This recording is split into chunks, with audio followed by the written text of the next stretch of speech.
¿Qué tal? Buenas tardes. Yo soy Silvia Repeto. Vamos a ver la teórica de vacunas, ¿sí? El objetivo de esta clase es poder aprender los conceptos generales en vacunas, ver las vías de administración, aprender la clasificación de las vacunas, ver cuáles los fundamentos del uso de estas vacunas y la oportunidad e indicación de la aplicación de las vacunas. ¿Cuál es la definición de la vacuna? Son dos palabras originadas al inglés, ¿sí? Vacuna es una suspensión de microorganismos vivos o inactivados, parcelas antigénicas, ¿sí? Que se administra a una persona y desencadena una respuesta inmune dentro de la primera o segunda semana de administración. ¿Es lo mismo vacunar que inmunizar? La vacunación o inmunización activa es la inducción o producción de respuestas inmunitarias específicas protectoras. ¿Sí? Esa es la inmunización activa o vacunación. Es nuestra definición. Ahora, la inmunización pasiva, que es la inmunización, es la administración de anticuerpos a un individuo susceptible con el objeto de brindarle protección inmediata pero temporaria. Le estamos dando inmunidad mediante la administración de antígenos, en el caso de inmunidad activa, o mediante la administración de anticuerpos específicos, ¿sí? Homólogos de humano o de otra especie heterólogos. A una persona, si hablamos de un ejemplo de vacunación, le damos la triple viral, la vacuna para sarampión, rubiola y paperas. Lo estamos vacunando. Estamos esperando que desarrolle una respuesta de anticuerpos. Si a una persona le damos una inmunización pasiva, es el caso de, por ejemplo, una embarazada que tiene contacto con varicela, ¿sí? Con un individuo, con un enfermo de varicela, y ella no está inmunizada, ¿sí? No tiene anticuerpos para varicela, y como no la podemos vacunar, tiene indicación de administración de gamma globulina específica para varicela. Esa es la definición de inmunización pasiva. Y la inmunización pasiva tiene una duración breve. Distintos conceptos. Primo vacunación. Es la primera serie de dosis que doy para poder lograr una respuesta inmune. ¿Cuándo revacuno? Cuando falló la primera esquema de vacunas. Por ejemplo, doy el primer esquema para hepatitis B, después de la primera dosis y los dos refuerzos, hago anticuerpos, ¿sí? Y veo que el paciente es no respondedor. Eso suele pasar cuando nosotros hacemos un esquema completo para una persona que es personal de salud, le damos la primera dosis, el primer refuerzo, segundo refuerzo. Cuando le hacemos a los 10 meses el control, no es respondedor. Entonces estamos obligados, como es una persona que tiene alto riesgo de contraer hepatitis B, de darle una dosis más, ver si responde y evaluamos si tenemos que dar el esquema completo. Eso es cuando revacunamos. Y el refuerzo es, seguramente la vacuna que estamos dando esté independiente. Entonces, como está independiente, la respuesta inmune, ¿sí? No es duradera. Entonces tenemos que dar refuerzos para hacer un booster de anticuerpos y lograr una respuesta inmune duradera, secundaria más intensa, con un periodo de latencia más corto. Estos son los distintos conceptos que tenemos más o menos que refrescar con respecto a la vacunación. ¿Cómo evaluamos el grado de protección de la vacuna, ¿sí? Luego que la administramos? Primero por la respuesta serológica. El ejemplo típico es el título de anticuerpos contra el antígeno de superficie de la hepatitis B. Es decir, yo vacuno a una persona, le doy el esquema completo para hepatitis B y yo espero que después de 2 meses que termine el esquema completo, cuando le pido los anticuerpos, que son anticuerpos contra el antígeno de superficie, sea más de unidades internacionales por mililitro, ¿sí? El error más común es que la gente le pida antígeno de superficie, entonces va a venir no reactivo, y eso está bien, porque quiere decir que no tiene hepatitis, ¿sí? Uno además le pide core IgM o core, anticuerpos anticore, pero bueno, en general o se se pide mal, lo que hay que pedir es anticuerpos anti-antígeno de superficie para hepatitis B. Se puede evaluar también la eficacia vacunal mediante la respuesta obtenida en los estudios prospectivos, sí al azar, doble ciego, controlados con otra vacuna no incluido en el calendario nacional, y se determina el porcentaje de individuos que se benefician con la vacuna. ¿Sí? Y también es con la eficacia vacunal se puede evaluar mirando la protección clínica frente a la enfermedad. Miremos bien este dibujo.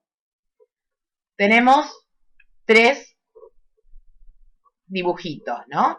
En el de arriba tenemos los tipitos, los individuos azules, que son personas no vacunadas y sanas.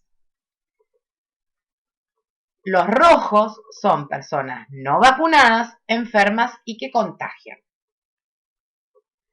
Los amarillos, que van a ver en el cuadrito de abajo, son personas vacunadas que no contagian y no están enfermas. Lo que les quiero transmitir con este gráfico es que cuando nosotros vacunamos y aumentamos el porcentaje de cobertura vacunal, lo que estamos haciendo es una inmunidad colectiva de rebaño. ¿Qué quiere decir esto? Que los sujetos que vacunamos le dan protección indirecta a gente no vacunada. ¿Sí? Por eso hay que vacunar, por eso se hacen las campañas de vacunación. Entonces miremos los dibujitos.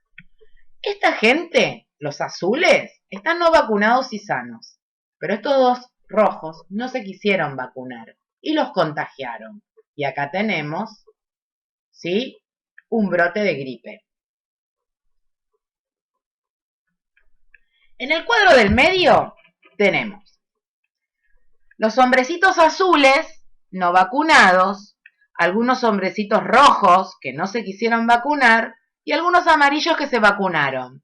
Como pueden ver, si bien tuvimos enfermos de gripe, también tenemos algunos no enfermos y vacunados. Pero miren qué bien lo que pasa en el grupo de abajo. Tenemos muchas personas amarillas vacunadas y sanas. Por lo tanto, se enfermaron mucho menos. Esta es la efectividad vacunal, ¿sí? La acción indirecta de la vacuna más aportada por la inmunidad colectiva. ¿Cuáles son los tipos de vacunas incluidas en nuestro calendario vacunal? Fíjense, las vacunas por microorganismos atenuados, que son las vacunas atenuadas se atenúan en pasajes de cultivos, ¿sí? Algunas en cultivos y otras en huevos, por ejemplo. Tenemos la BCG, sarampión, rubiola, parotiditis, la Sabin, la Candid 1. La Candid 1 es para fiebre hemorrágica argentina. Después tenemos para la fiebre amarilla. Recuerden que estas no se pueden dar en los pacientes inmunocomprometidos ni las embarazadas. Vacunas con microorganismos inactivados por medios físicos y químicos. Vacuna de la hepatitis A, la vacuna SALT, la parenteral. Todos los que son los toxoides, ¿sí? Toxina difterica, tetania, pertussis. Las conjugadas, que se une al polisacárido una proteína transportadora y eso favorece la respuesta inmune, ¿sí? Y las parcelas antigénicas. Esta es la diferencia entre lo que es una vacuna atenuada y una vacuna inactivada. Importante, las vacunas atenuadas hay que darlas todas juntas, porque si no, interfieren en la respuesta inmune una de la otra. Entonces no me sirven. Por ejemplo, si yo tengo un viajero que va y tiene indicación de fiebre amarilla y triple viral, hay que darlas el mismo día, porque si no, interfiere la respuesta inmune y son eficaces las dos vacunas. Entonces, miremos las diferencias entre las dos. Vacunas atenuadas. Derivan del agente que causa la enfermedad, pero se le atenuó la virulencia. Puede producir una respuesta inmune, deben multiplicarse en la persona vacunada. La respuesta inmunitaria es intensa y de larga duración, mimetizan la infección natural y mantienen la mayoría de los elementos inmunogénicos, mantienen los factores de inmunoevasión, se replican en distintas localizaciones anatómicas y no requieren adyuvante.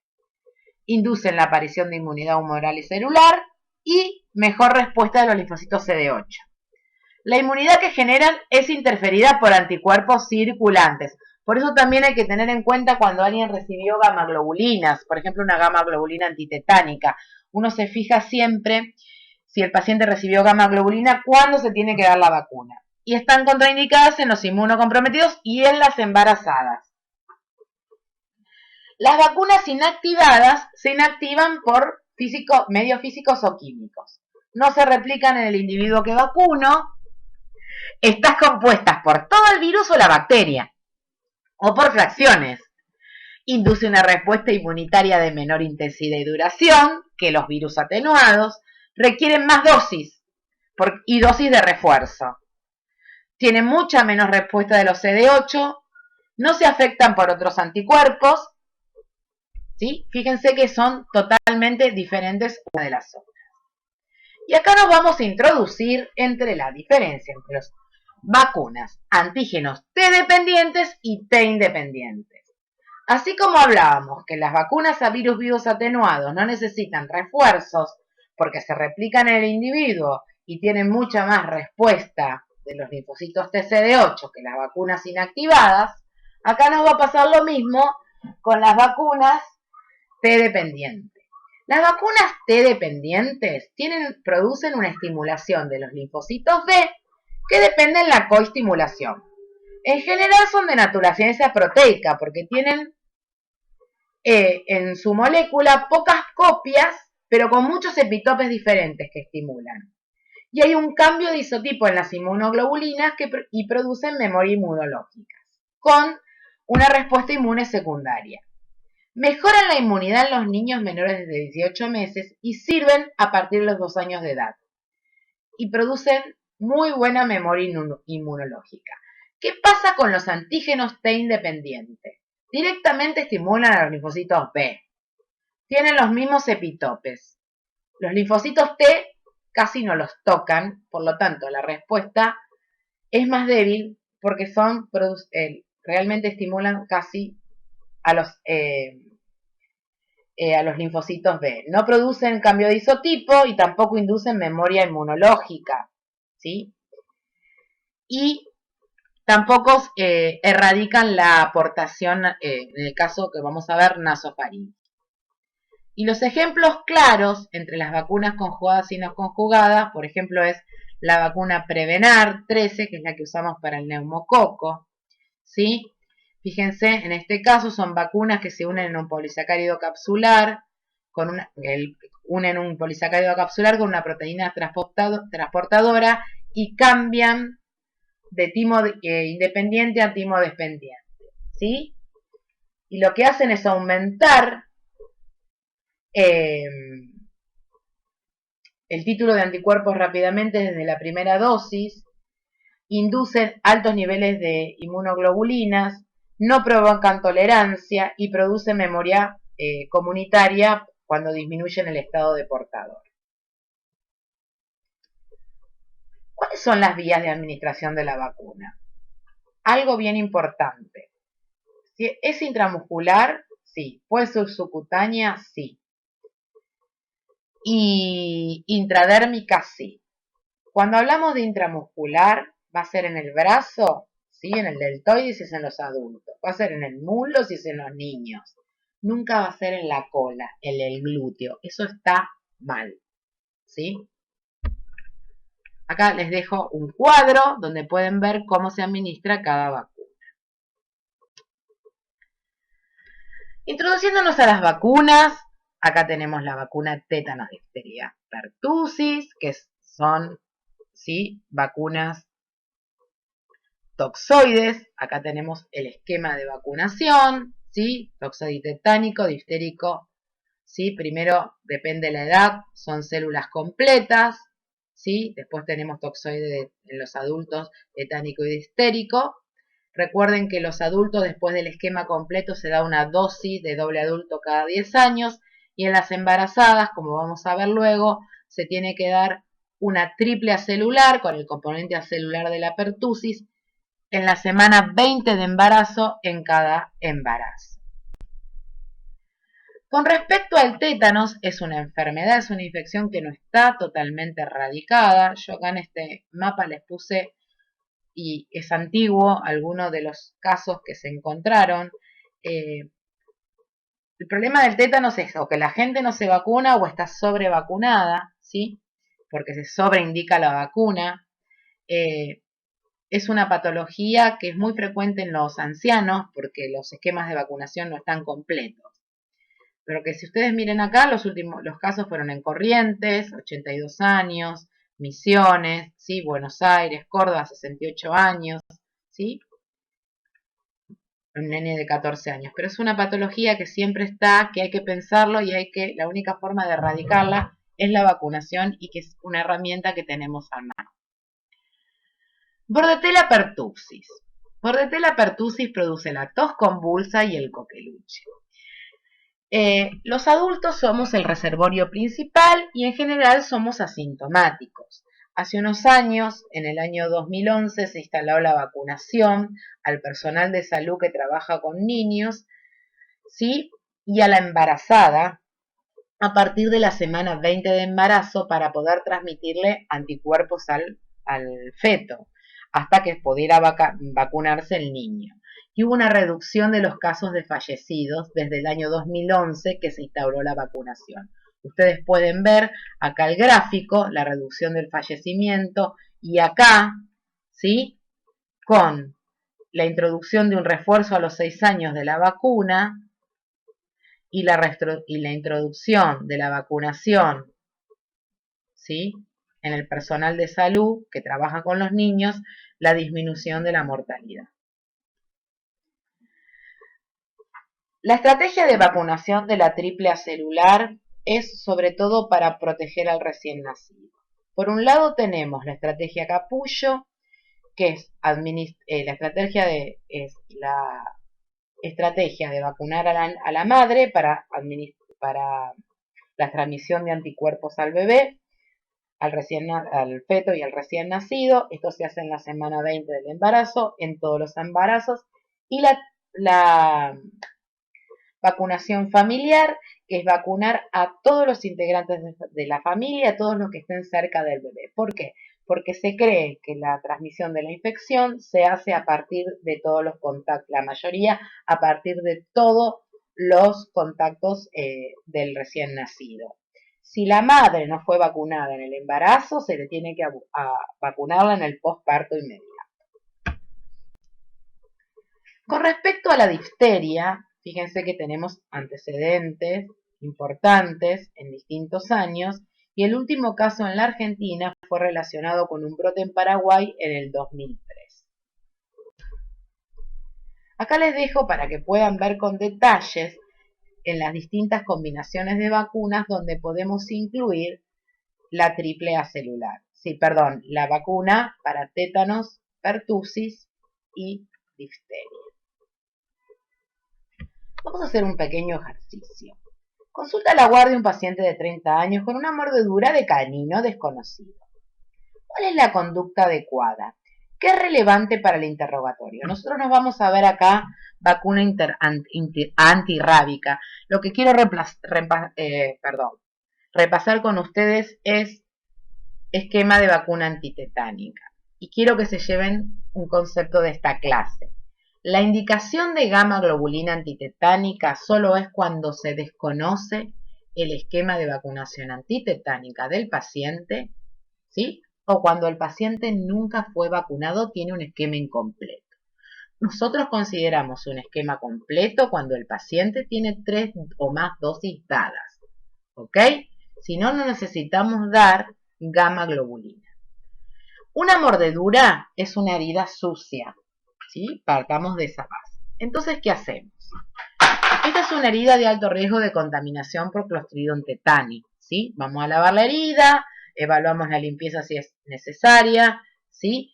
Y vemos si el paciente vamos a darle antibióticos y vamos a ver que vamos a vacunarlo. Entonces vemos la historia de vacunación. Se divide si tiene el esquema básico incompleto, o si es desconocido, o si tiene el esquema básico completo. Dividimos en herida limpia o otras heridas que es herida sucia. Miremos herida limpia. Como ven, herida limpia, si el esquema básico es incompleto y la herida es limpia, pero la persona nunca recibió la vacuna o nunca se acuerda si recibió la vacuna, a esa persona le vamos a iniciar el esquema de vacunación antitetánica y diftérica, doble adulta, difteria, tétanos, DT es difteria, tétanos, ¿sí? No le vamos a dar gamma globulina. Si el paciente tiene el esquema básico, no le vamos a dar nada. Tampoco le damos gamma globulina. ¿Qué pasa si el paciente, como en este caso, tiene una herida sucia, que lo mordió un perro, un gato, un elefante? ¿Sí? A este paciente vamos a iniciarle el esquema de doble adultos y le vamos a dar gamma globulina por única vez. ¿Sí? Por lo tanto, solo damos el esquema de gamma globulina cuando tenemos una herida sucia con un esquema básico incompleto o desconocido. ¿Sí? Si el esquema básico completo o 3 o más dosis, no tenemos que dar vacuna ni gamma globulina. Hay una excepción que es si el paciente recibió el refuerzo hace más de 5 años, uno suele darle un refuerzo antes, ¿sí? Pero bueno, eso ustedes lo tengan en cuenta. ¿Sí?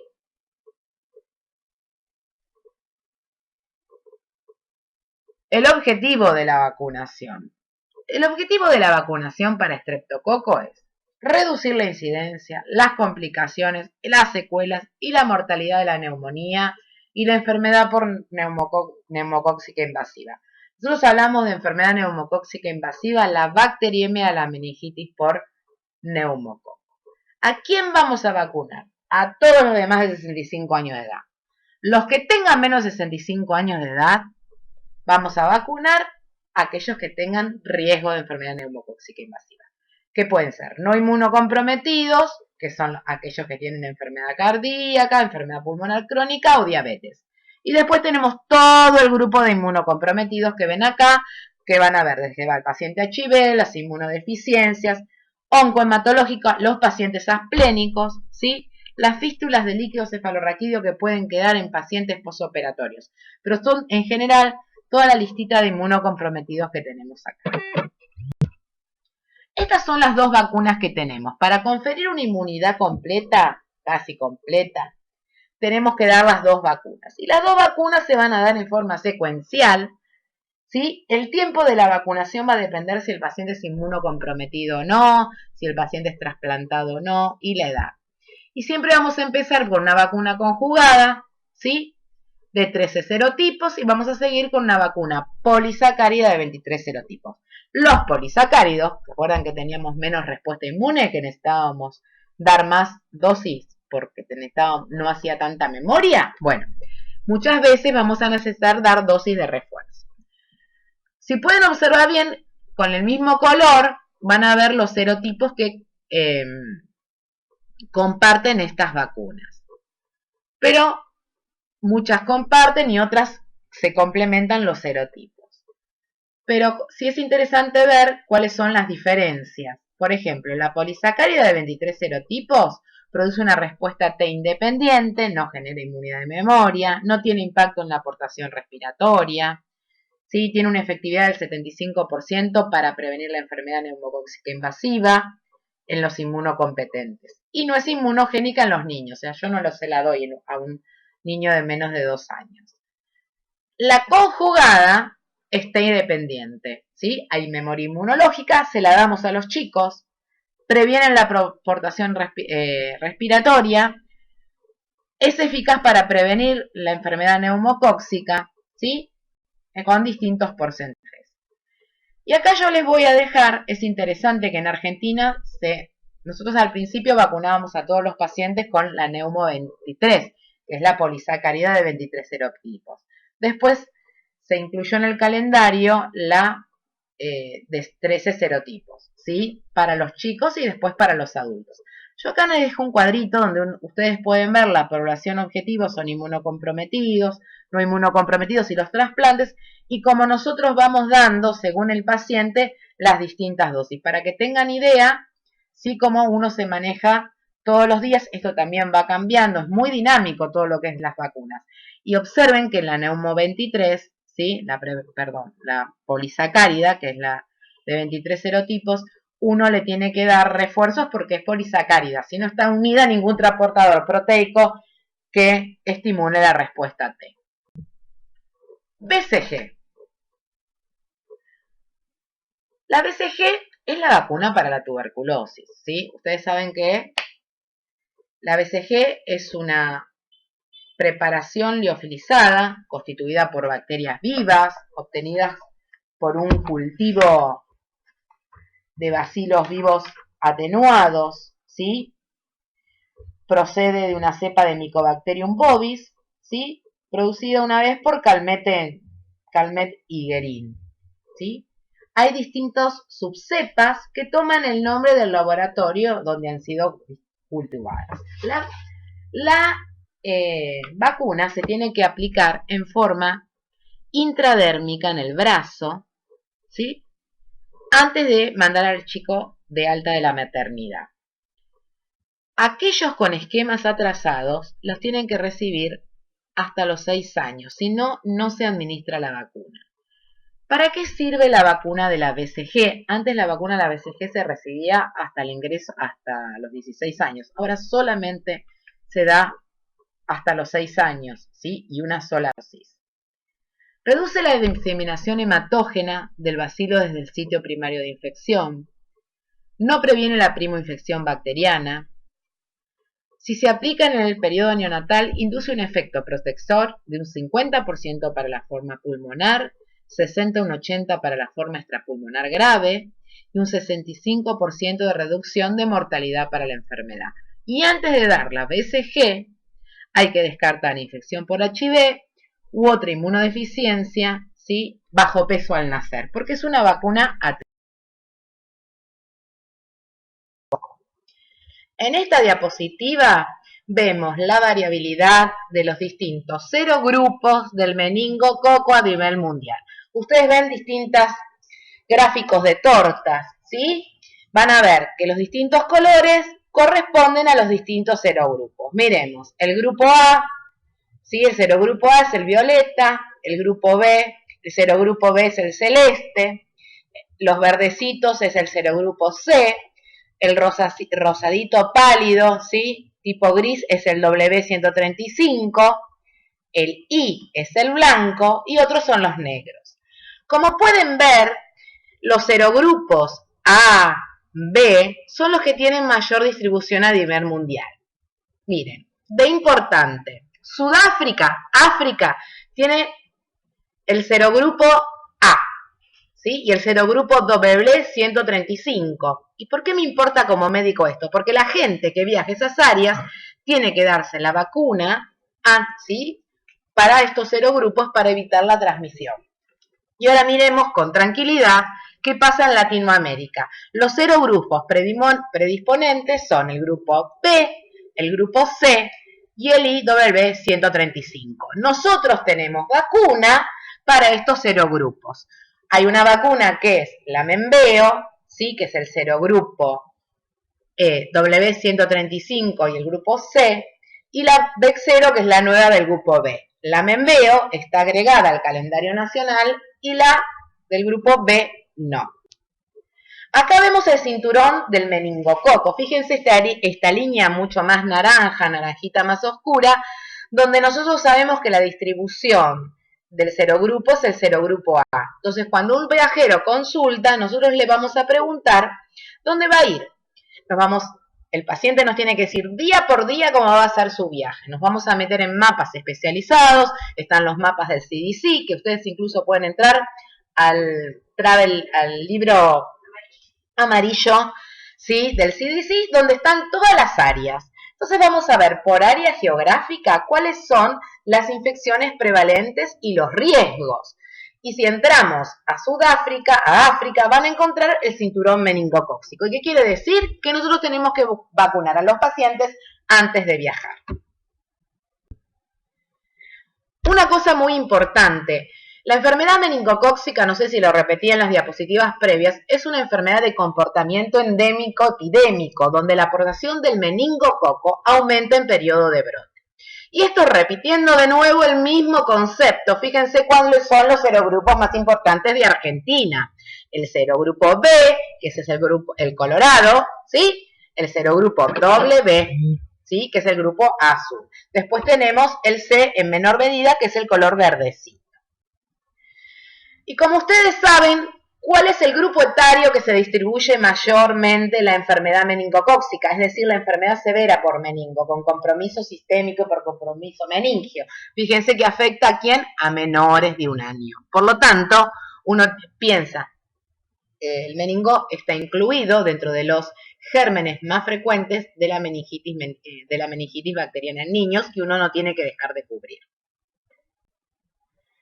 ¿Cuáles son las estrategias de vacunación para la enfermedad meningocócica? ¿Qué hacemos nosotros desde la salud para disminuir la incidencia y la mortalidad de la enfermedad invasiva en la Argentina y disminuir las secuelas graves que produce la enfermedad? Miren, primero vamos a vacunar a los chicos que cumplan 3 meses de edad. Y ese esquema son 3 dosis, fíjense, a los 3, 5 y 15 meses. ¿Y después qué hacemos? Lo que vamos a hacer es una estrategia complementaria para disminuir la aportación del meningococo y así hacer un efecto rebaño, es decir, proteger indirectamente a la población no vacunada. Y ahí es cuando damos una única dosis de meningo a los 11 años de edad. Conjugada, que es la vacuna del meningococo B, es la VEX0, y se le indica a los niños, que es lo que nos faltaba para poder completar el serogrupo que tenemos en nuestro país, y que se le da a los niños entre 12 meses y 12 años y a personas a partir de los 13 años. ¿A quién vacunamos para la enfermedad meningocócica? ¿Sí? Pensemos, tomémonos un minuto antes de pasar a la próxima diapositiva y pensemos, ¿a quién vacunarían ustedes a la enfermedad meningocócica?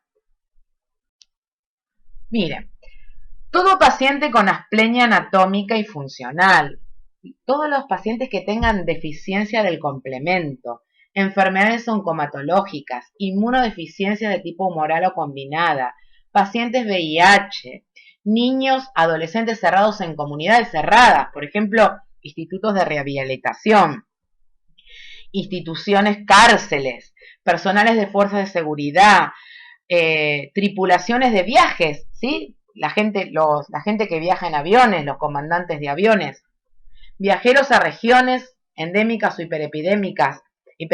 Por eso uno cuando atiende a una persona, a un viajero, primero le pregunta cuándo va a ir, en qué momento del año va a ir, y paso a paso los lugares que va a conocer, ¿sí? Aprende mucha geografía en eso. Personal de laboratorio que trabaja con cepas de meningococo. Terminando un poquito la clase, vamos a hablar de la influenza. Ustedes saben que es un virus que también se transmite por gota y que Argentina históricamente presenta antecedentes de circulación de 2 subtipos, influenza A, H1N1 y H3N2, y menos de influenza B. En junio de este año, la cantidad de pacientes positivos para influenza aumentó a partir de la semana epidemiológica 13 y se alcanzó bastante, un porcentaje un poquito más alto de las muestras estudiadas. El subtipo mayormente aislado fue la influenza A, H3N2, y luego el más del 55% de los tipos fueron de subtipo A, H1N1 y luego H3N2. La influenza B, como siempre, tuvo el menos porcentaje. Así que, para poder evitar todo esto, nosotros tenemos que saber que la vacunación antigripal tiene que ser oportuna y antes del comienzo del invierno. ¿Por qué? Porque la etapa de mayor circulación del virus influenza, ¿sí?, es en invierno. Por lo tanto, tenemos que vacunar a los pacientes antes que empiece esta circulación viral. ¿Cómo es la vacuna? ¿Cuáles son las indicaciones y cuáles son las vacunas que tenemos disponibles en la Argentina? Se utilizan antígenos de hemoglutinida y neuroaminidasa cultivados en huevos fertilizados de gallinas sanas y se inactiva con formaldehído. Y hay 3 cepas. La cepa del aislamiento A, ¿sí?, de Michigan, A, Hong Kong, y la cepa del virus B. Yo esto se los puse para que puedan tener en cuenta cómo tenemos que leer, ¿sí?, todo esto, y es, fíjense, la nomenclatura de los virus de influenza en humanos se pone el tipo de aislamiento, A o B, localización geográfica donde se aísla, Michigan, Hong Kong, Brisbane, número de identificación del laboratorio, 60, 4801, y cuando hablamos de influenza A, se pone el subtipo de influenza. Por ejemplo, acá, un ejemplo es A, influenza A, se aisló en Panamá, ¿sí? El número de identificación del laboratorio y después el subtipo H3N2, ¿sí? Como para que tengamos una idea de qué estamos hablando. ¿A quién hay que vacunar para la influenza? ¿Sí? Indicaciones que no tienen discusión.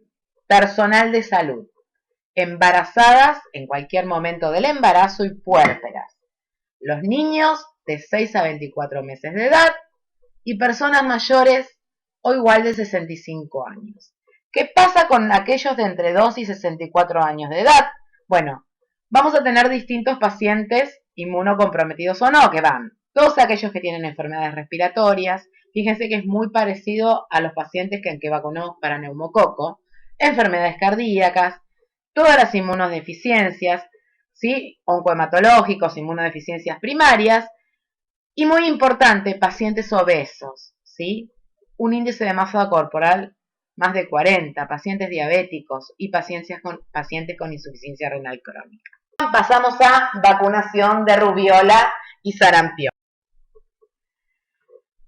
Y bueno, vamos a hablar de sarampión, ¿sí? Uno de los brotes más importantes en la Argentina, que es el que estamos cursando este año. En este año se triplicaron los casos de sarampión en el mundo, ¿sí?, si comparamos con otros años.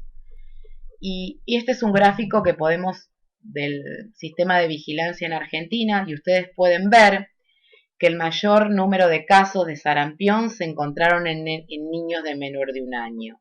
Y esto porque pasa por menor cobertura de vacunación, ¿sí? La importancia de la vacunación. Un repaso de más o menos lo que estuvo pasando en la Argentina. Fíjense que en el 2006 y 2018 se realizaron campañas de vacunación masivas dirigidas a los chicos, a las chicas, hombres y mujeres. Fíjense los grupos etarios con coberturas muy amplias. En el 2009 se realizó una campaña de seguimiento entre 13 meses y 5 años y se vacunó casi a un 98% de la gente. En el 2007 y 2008 hubo un brote de rubiola donde se notificaron 2.218 casos en el 80% de las provincias argentinas.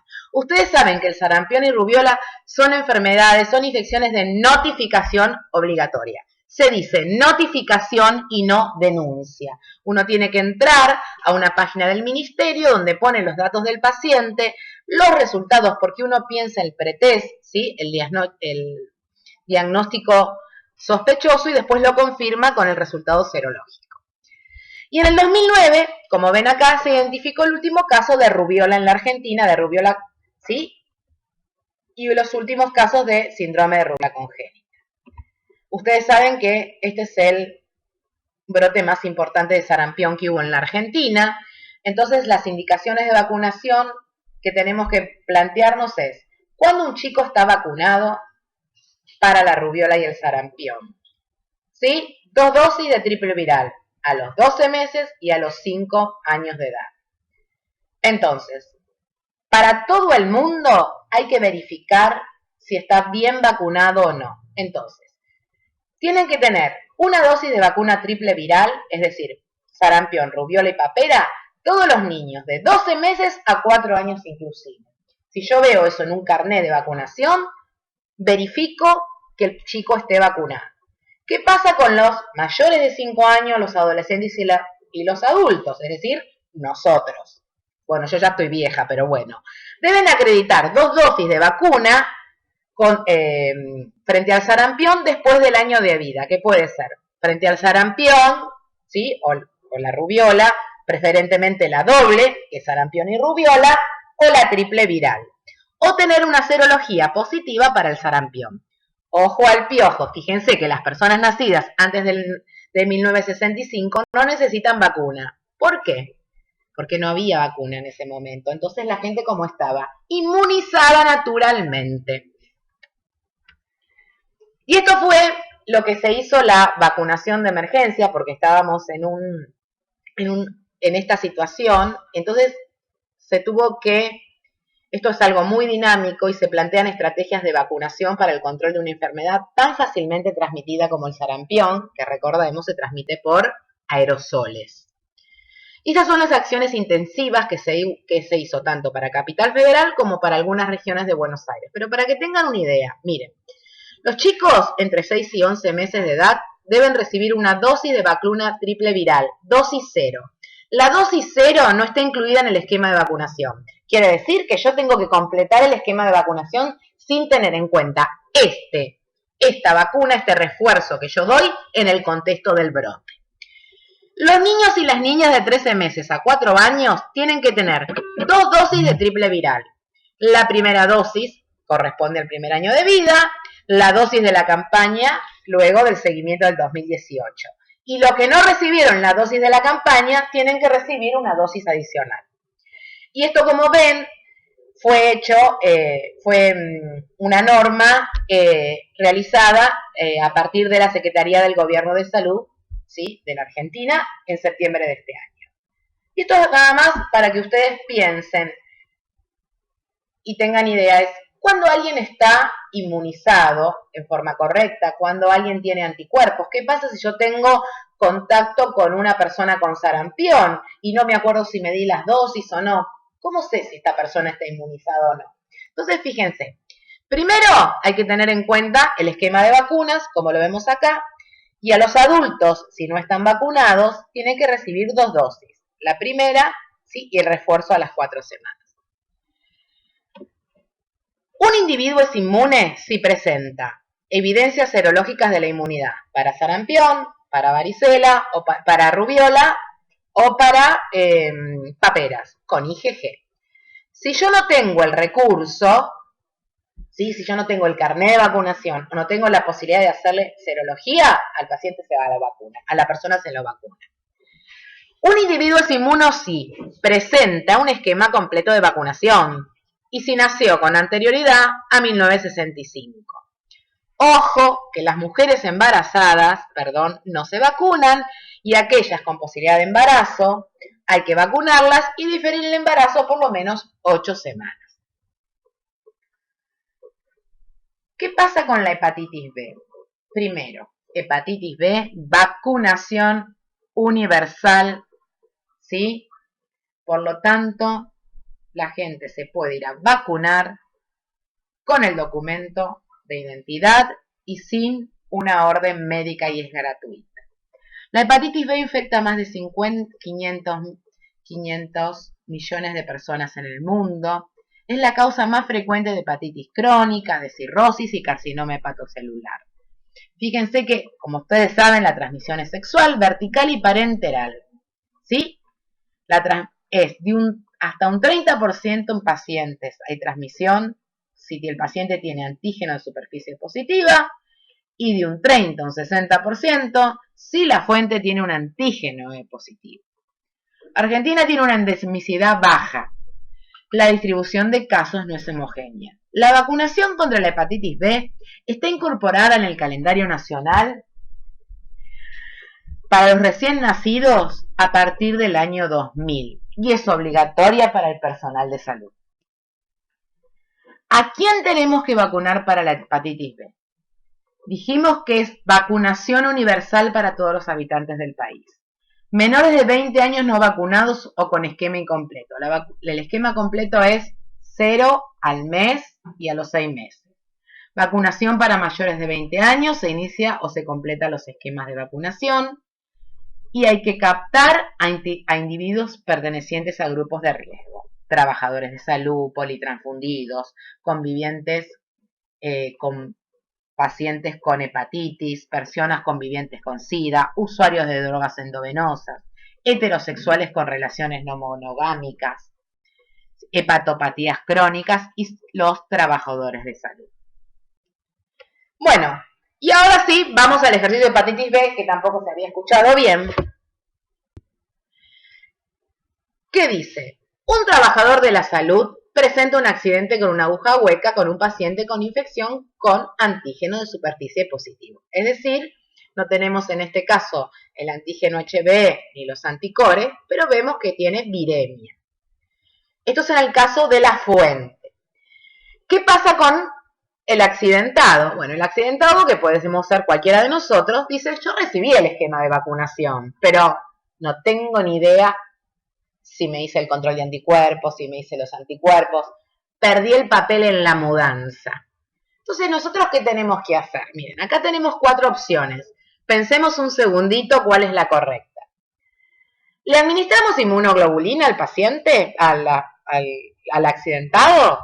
¿Le pedimos anticuerpos, antiantígeno de superficie y vemos si los títulos lo protegieron o no? ¿Lo volvemos a vacunar o le decimos andate a tu casa tranquilo y no hacemos nada? Bueno, acá yo cometí un error, les puse la respuesta. A la persona le mandamos los anticuerpos y ven que es de 23 unidades. Y ya quiere decir que está protegido. Por lo tanto, no necesitamos tomar ninguna conducta. ¿Cuándo tendremos que administrar inmunoglobulina? Primero, cuando el paciente no está vacunado, cuando tiene anticuerpos, nunca fue vacunado, ¿sí? Y tiene el contacto con una fuente con antígeno de superficie positiva, ¿sí?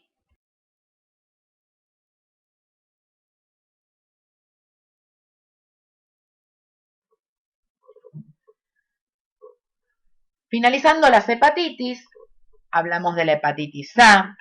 Esta vacuna se incorporó en el calendario nacional en el año 2005 con la administración de una sola dosis a los 12 meses. ¿Sí? Gracias a la vacuna de la hepatitis A, no se reportaron más casos de hepatitis fulminantes ni de trasplantes hepáticos, en especial en los niños. ¿Cómo son el esquema de vacunación de hepatitis A? En los niños se da unas dosis al año y en los adultos se dan 2 dosis, una 0 y otra a los 6 meses. ¿A quién le tenemos que dar vacuna de hepatitis A?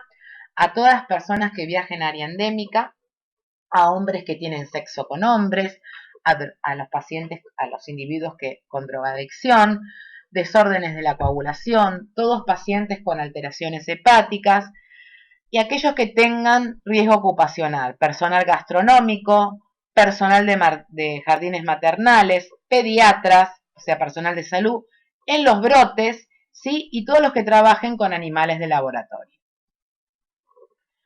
Bien,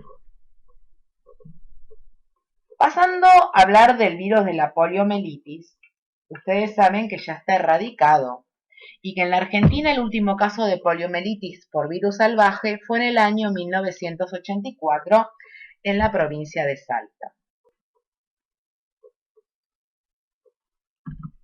Gracias a la erradicación de la polio, hace unos años en el mundo se está haciendo un switch tratando de disminuir el uso de las vacunas a virus atenuado, como es la Sabin, a vacunas inactivadas, como es la vacuna SAL, que se da por vía intramuscular. ¿Sí? Ustedes fíjense que las únicas polios que hay, tipos de polios que hay, es el tipo 1 y el tipo 3. El tipo 3, el tipo 2 ya no está en circulación, por lo tanto las nuevas vacunas son bivalentes que se utilizan en forma atenuadas, tienen polio tipo 1 y tipo 3. Entonces, ¿qué vacunas tenemos para la polio? Tenemos las orales que se administran por vía oral, por gotitas bivalentes, que contienen los tipos polio 1 y 3, y las inactivadas intramusculares. La vacuna oral bivalente 1 y 3 son virus vivos atenuados, se administran por gotas por vía oral, y proporcionan una inmunidad adecuada contra la enfermedad, sobre todo en la mucosa intestinal. Y son ideales para los brotes, porque generan una inmunidad, ¿sí?, en las personas en forma rápida y adecuada. La vacuna inactivada para la polio contiene los tres tipos, el 1, 2 y 3, ¿sí? Se administran por intramuscular y proporciona una inmunidad, ¿sí?, además en la mucosa faríngea. Desde el año 2016 solamente se administran estas vacunas, ¿sí? No se utiliza más el virus de la polio atenuado de tipo 2, porque la idea es ir reemplazando los virus atenuados, las vacunas a virus atenuados, por virus activados. ¿Por qué? Porque las vacunas con virus atenuados tienen como efecto adverso la parálisis flácida y producir poliomielitis como efecto secundario. ¿Por qué? Porque el virus de la polio se elimina por materia fecal. Pasando un poquito para hablar con la vacuna del HPV, ustedes saben que fue incorporada al calendario nacional de vacunación en el año 2011 y que al principio el catch-up de la vacunación, es decir, cuando vacunábamos nosotros, era a partir de las niñas a los 11 años, ¿sí?, con el propósito de disminuir la mortalidad por el cáncer cervicuterino. Después se incluyeron los niños de 11 años de edad, ¿sí? Y a los varones y mujeres hasta los 26 años con VIH. Uno, en realidad, si bien la vacuna es gratis para los niños y las niñas de 11 años, puede ofrecerle la vacuna, o si la gente se quiere vacunar después, se puede vacunar, pero uno le tiene que hablar de los riesgos y los beneficios. La vacuna está hecha con partículas purificadas de la proteína de la cápsida mayor del virus, ¿sí? Y se utilizan cada uno de los tipos 6, 11, 16 y 18, ¿sí? Y se fermentan en células de levaduras por tecnología de ADN recombinante. Finalmente vamos a cerrar la clase para saber cuáles son las vacunas que tiene que tener el personal de salud. La vacuna para hepatitis B, la vacuna antigripal que tiene que ser anual, la triple viral, la vacuna de varicela, la triple celular en caso de que trabaje con niños de menores de 1 año, la doble adulto y la vacuna antimeningocóxico, si tiene riesgo epidemiológico. Espero que haya sido clara, que disfruten la clase, nos vemos el año que viene.